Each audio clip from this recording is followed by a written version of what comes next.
The Undercountry Music News is an excerpt of the weekly internet broadcast Undercountry Music, which features music from great country artists you won't hear on mainstream radio, as well as a roundup of the most interesting country music news of the week without all the fluff. This program you're listening to right now contains only the news portion of the show.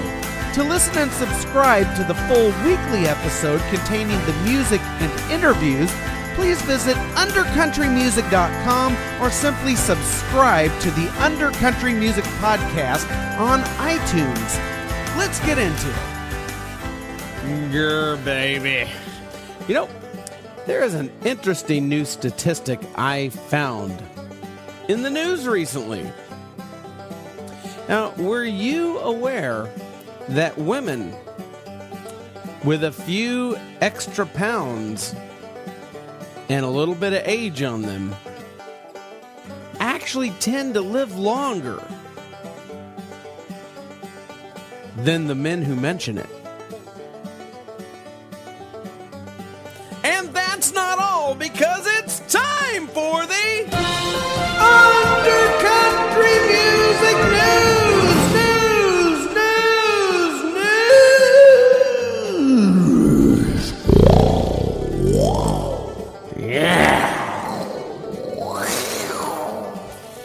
Yeah! Claws down my back tonight. Yeah, or today. Actually, it's morning when I'm recording this. The Undercountry Music News. We find ourselves back here again, do we? To delve into who is and who is not reporting the country music news that they say they're reporting. Here, let me fill you in. If you never heard the country music news, Undercountry Music News, here's what the deal is. Every single week, I go onto Google, I type the search term in country music news, and I report on those who report the country music news.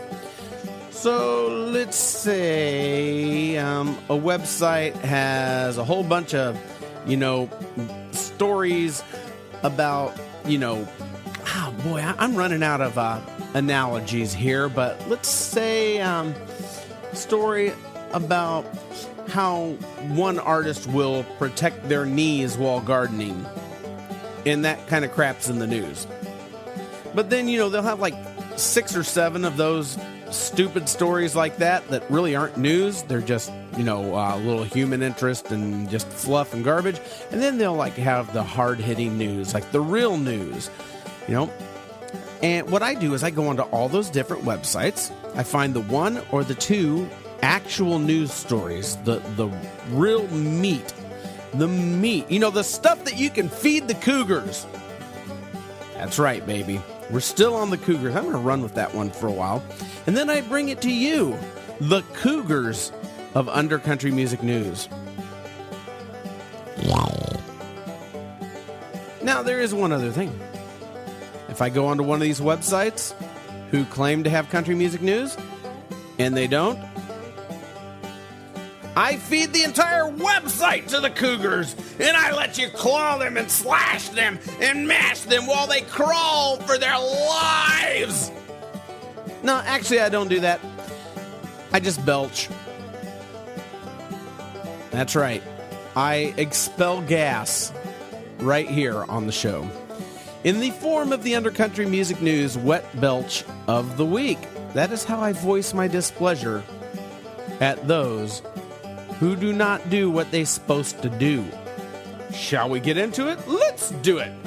Over at CMT, you may remember last week that I had reported that a park in Ireland where only 3 concerts per year are allowed had extended a 5-concert run to Garth Brooks for his big comeback shows, despite protests from the ninny hand-wringing residents there over Croaking Park in Ireland.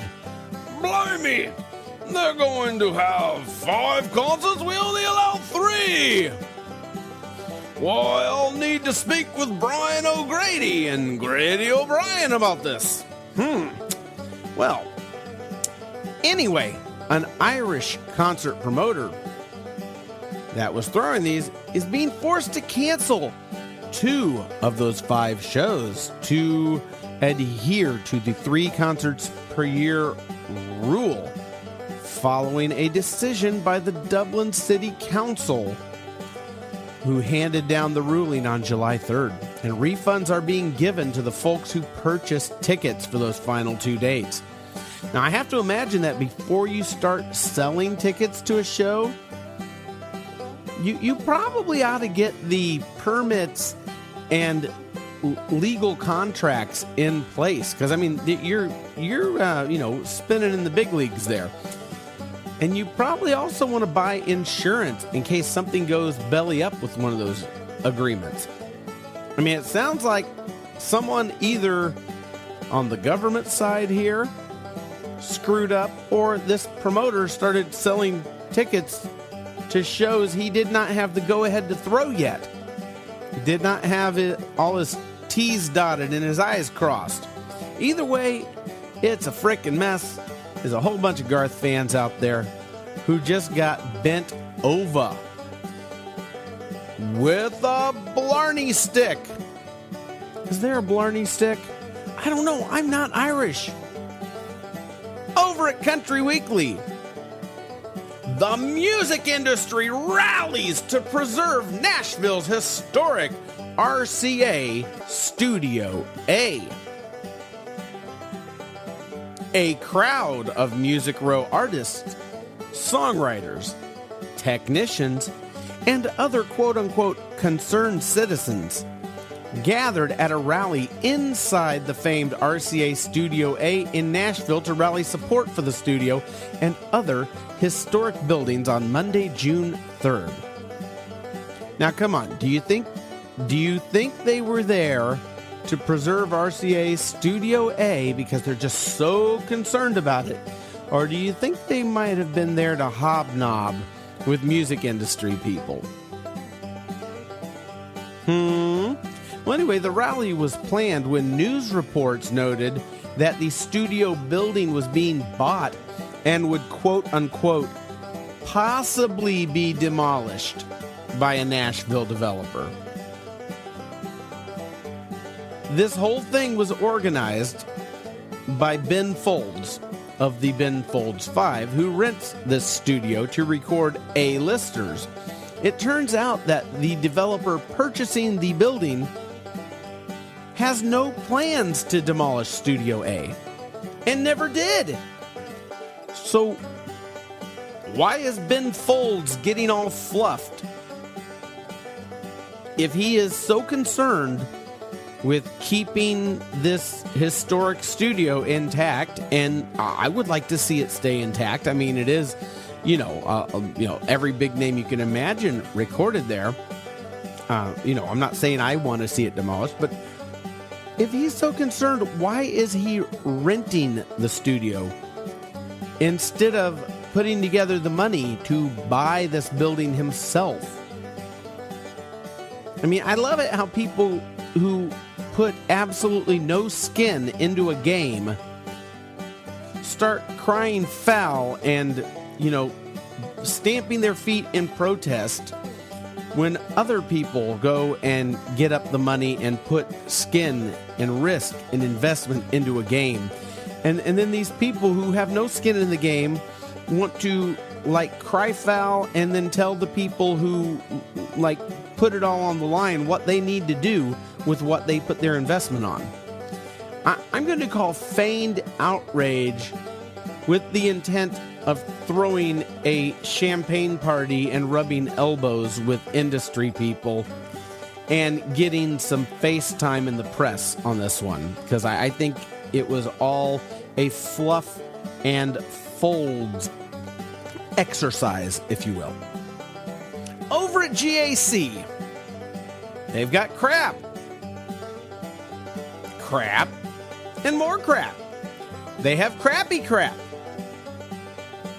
The only thing that even narrowly saves them from the belch this week is Crystal Keith's recipe for watermelon sorbet. And that's totally not news, but I like watermelon sorbet. And it is my show, damn it. But over at Taste of Country, they don't have any watermelon sorbet. And in fact, they don't have anything. Let's see. Can I cook them up a nice undercountry music news wet belch of the week, perhaps? Let's see. Let's start with a smidgen of fried green tomato, which I had for dinner last night. Add in some soda from the Dollar Tree.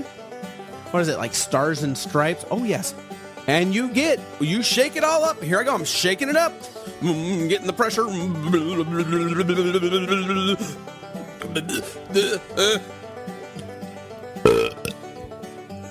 Really? That's all the belch I got out of that one? Dang it. Sometimes there's an after belch, which comes like a story or two later. We'll see. But that's what Taste of Country's got this week. They got the Undercountry Music News Wet Belch of the Week. Moving on. Over at theboot.com. Now here we're going to highlight just how piss poor of a job Taste of Country did this week. Because at The Boot, what do I have? I've got something like 1, 2, 3, 4. I've got 4 stories from The Boot to bring you this week. I mean, my goodness. Okay, we're going to start it off here. Gwen Sebastien refutes rumors that she and Blake Shelton are having an affair. And they credit the story to Taste of Country, who I just gave the wet belch to. And did not find this story on their front page because it was apparently crowded out. By the way, I rarely dig past the front page of the news. If there are multiple pages of the news, I don't keep looking. If it's news and you've got it obscured with crap, you deserve what you get, okay? Anyway, Gwen Sebastian's refuting rumors that have been swirling the toilet bowl of gossip that she and Blake Shelton are getting it on, scratching claws down the back. Now, I mean, there's no way that could be true. I mean, seriously, how completely stupid and suicidal would a woman have to be to F with Miranda Lambert's husband? I mean, Miranda's got a crap ton of weaponry. I mean, let's put it, I wouldn't mess with Miranda Lambert. Okay? Right? And also over at The Boot, the IEBA, that's right, ieba, the International Entertainment Buyers Association, has inducted the Doobie Brothers into their Hall of Fame. I wasn't aware that ieba even had a Hall of Fame. I mean, shouldn't your Hall of Fame have enough fame to be known that you have a Hall of Fame? Apparently it's not very famous. Okay, you know what? This week I'm going to induct my wife into the Undercountry Music Hall of Fame. And I'm going to put out a press release about it. Okay, well, back to the Doobie Brothers. They've been inducted to this Hall of Fame. Actually, they ought to be inducted into the Rock and Roll Hall of Fame, to be honest with you. And why they're showing up in country music news, I have absolutely no idea. But have you noticed there's only 3 Doobie Brothers left? You see a picture of them, there's only 3 of them. If you're middle-aged like me, I'm 45, and back in the 70s, you'd pick up a Doobie Brothers album, and there'd be like 10 dudes on there. And a couple of them would be black. And in tie-dyed shirts with dreadlocks. Dude! What happened to the rest of the Doobs? I mean, my goodness, we've smoked like 7/10 of the pack already. Right? Now, thankfully, Michael McDonald is not one of the 3 remaining Doobies and is off playing his yacht rock in a harbor for retirees and vacationers in big shorts somewhere. Okay? And since when the hell did the Doobie Brothers become a country act? I I mean, they've always had a little bit of that flavor in there, but I think it's a stretch to call them a country act unless they're really doing a major rebranding. I've actually noticed that in the past few years. There actually has been a rebranding effort of this group going on to get them onto more country music platforms, which is probably pretty smart marketing. Although, to their credit, I haven't really noticed any change in their sound, as if they could change their sound. Now, one thing they could do if they wanted to get an easy, cheap payday is what every other old act from the 70s seems to do these days, which is to re-record a bunch of their past hits, repackage those into a new album, and since they're rebranding themselves as a country act, perhaps they could find and invite a bunch of country stars like Brad Paisley, Toby Keith, Zach Brown to also appear on it. That's what I would do if I were an oldies act looking for a quick, cheap payday. Oh, wait, they're already doing that. And it's set to release on Sony Music later this year. Also over at theboot.com, prosecutors in Georgia, the state, not the country, have charged 3 Midnight Rider filmmakers. That's the biopic about Greg Allman. Biopic. It sounds like, they're going to take a biopsy of you. I don't know. Well, anyway, 3 of these filmmakers have been charged with involuntary manslaughter and criminal trespassing following the February 20th death of crew member Sarah Jones, who was struck by a train while filming on a narrow bridge over the Altamaha River. Okay, sorry, that's a mouthful. It's one of those Indian names. Over the Altamaha River while filming this Greg Allman movie. Now, the lady's family has filed a wrongful death suit against the filmmakers, alleging that they failed to obtain permission to produce on the bridge and that they concealed the danger of the situation from their crew.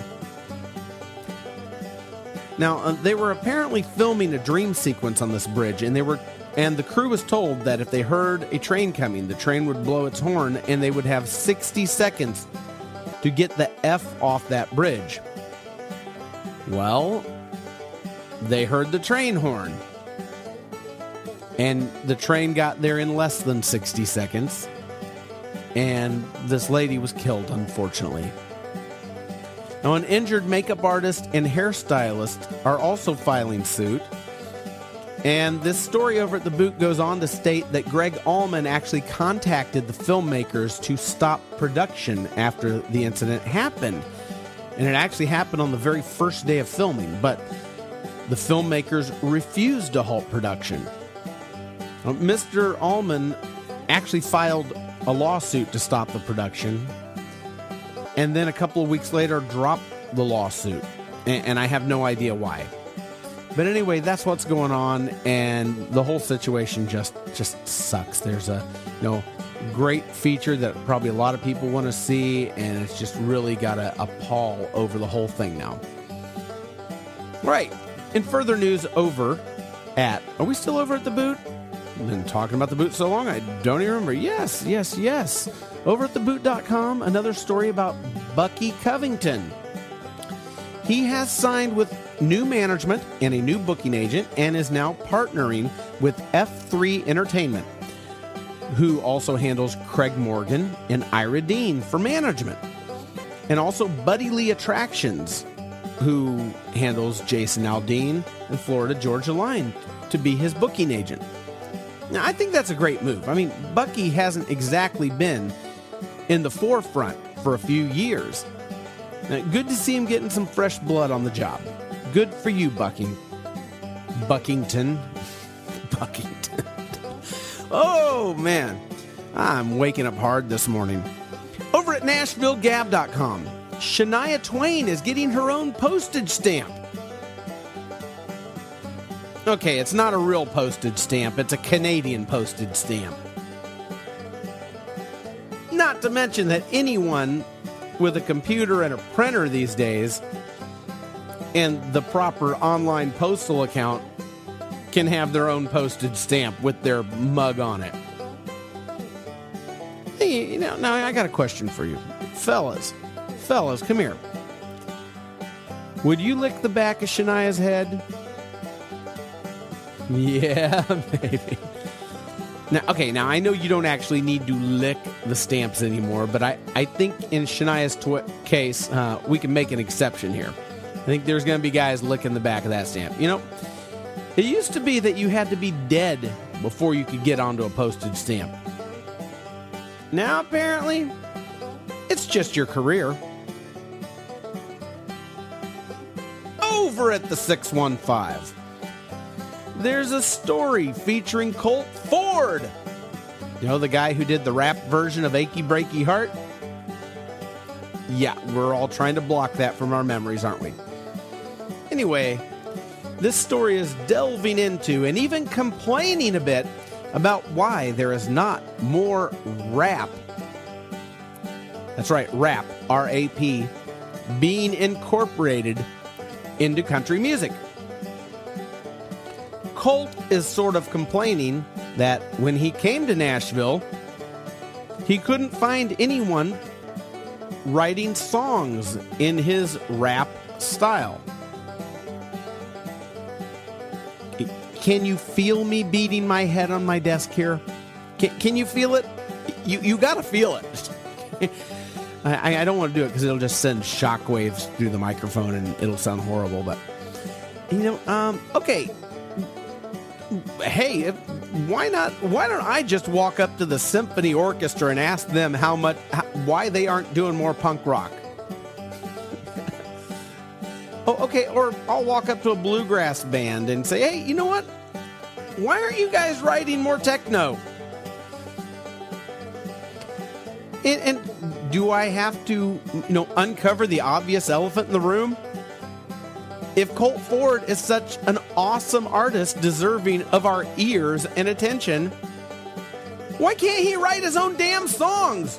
Why does he need these people to write songs for him in a style they don't write songs in? If you want rap mixed with your country, all you have to do is watch almost any country music awards show. I guarantee you will hear rap. And I further guarantee you will hear very little country. Moving on. Nashville.com. Hey, nice to see them back here.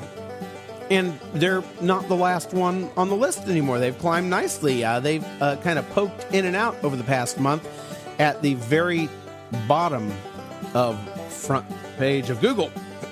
I got hiccups here. And gas. But anyway, Nashville.com is reporting that on July 9th, the radio show Music City Roots is going to debut in their new home, Liberty Hall, inside the factory at Franklin. Okay, well, Franklin is not Nashville, so technically the show is no longer coming from Music City, although it's called Music City Roots, because Music City is the nickname for Nashville. But I digress. Right? After 5 years at the Loveless Cafe Barn, I did an event there this past year, and the barn only holds about 600 people. They needed more space, and the factory at Franklin holds over 2,000. So I guess they're going to make a pretty big shindig out of this thing, huh? Also over at Nashville.com, they're reporting that the Ryman Auditorium, the original home of the Grand Ole Opry, has announced that it will undergo a $14 million expansion that will add a cafe, a new event facility, a multimedia tour, as well as renovations for the box office, restrooms, concessions, lobby, and merchandising areas. The actual historic music hall is not going to be affected by these renovations. Now, this expansion is going to happen on the 4th Avenue North side of the building, and it will add a brick and glass structure that extends from the building out to 4th Avenue. Now, the company hopes to launch renovations later this summer with a July 2015 completion date. And, you know, nobody ever gets this stuff done by the completion date. Never. Right, over at Country Standard Time. There's the Undercountry Music News Wet Belch of the Week we've all been waiting for. Yeah! Now, that is really sad, though.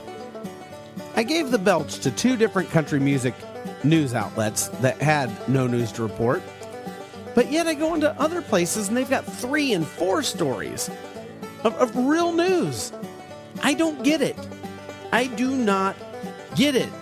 But one thing I do get is that this has been your Undercountry Music News.